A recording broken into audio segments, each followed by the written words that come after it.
Baiklah, di sini saya akan menjelaskan definisi rahan atau gadai. Nah, dalam bahasa Arab memiliki pengertian tetap dan kontinu. Dikatakan dalam bahasa Arab ma'ur rohin yang artinya apabila airnya tidak mengalir. Dan kata nikmatun rohinatun memiliki arti nikmat yang tidak terputus. Ada juga yang mengatakan makna gadai adalah tertahan dengan dasar firman Allah. Kullu nafsin bima kasabat rohinatun, yang artinya tiap-tiap diri bertanggung jawab atas apa yang telah diperbuatnya. Adapun definisi rahan dalam istilah syariat, para ulama telah menjelaskan, yaitu menjadikan harta benda sebagai jaminan hutang untuk dilunasi, dengan jaminan tersebut apabila si peminjam tadi tidak mampu melunasinya.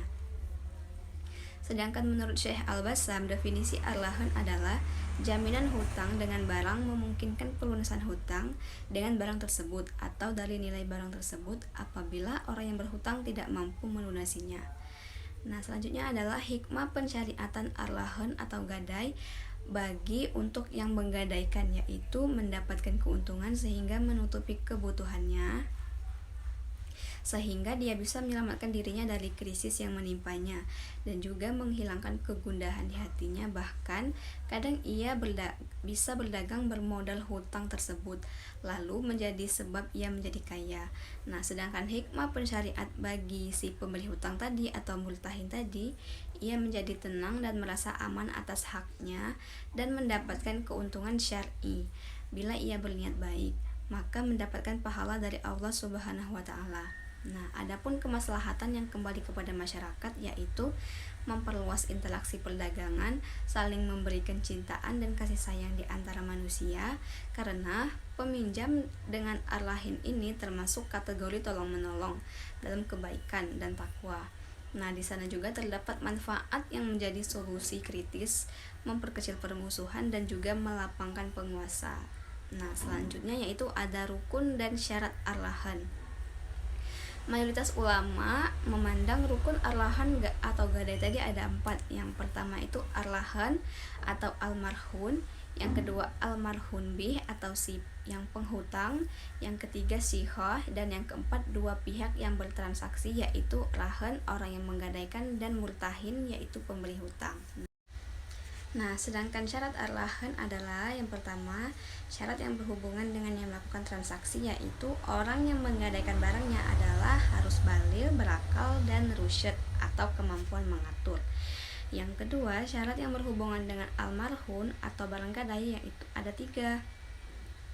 Yang pertama itu barang gadai itu berupa barang berharga yang dapat menutupi hutangnya baik dalam bentuk barang atau nilainya apabila yang berhutang tersebut tidak mampu melunasinya. Nah, yang kedua, barang gadai tersebut adalah milik orang yang menggadaikannya atau yang diizinkan bagi dirinya untuk menjadikan sebagai jaminan gadai. Yang ketiga, barang gadai tersebut harus diketahui ukuran, jenis, dan sifatnya karena ar-rahan adalah transaksi atau harta sehingga disyariatkan dalam hal seperti itu. Nah, syarat yang terakhir adalah syarat yang berhubungan dengan al-marhun bih atau hutang adalah hutang wajib atau yang akhirnya menjadi wajib. Selanjutnya adalah hukum ar-rahan atau gadai berdasarkan Al-Quran, Sunnah, Ijma' kaum muslimin. Sistem utang piutang dengan gadai ini diperbolehkan dan disyariatkan.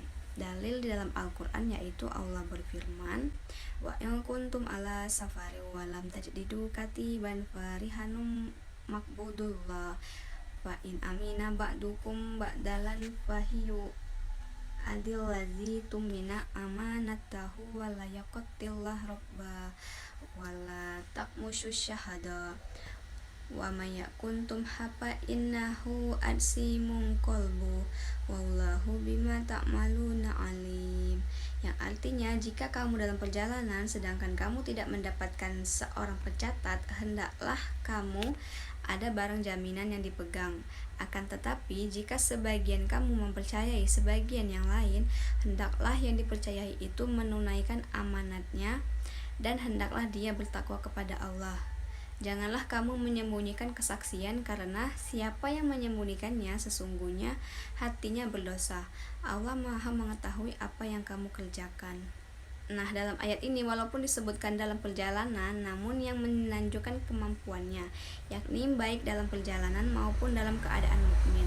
Karena kata dalam perjalanan pada ayat ini hanya menunjukkan keadaan yang bisa membutuhkan sistem ini. itu saja yang dapat saya sampaikan. Saya akhiri. Wassalamualaikum warahmatullahi wabarakatuh.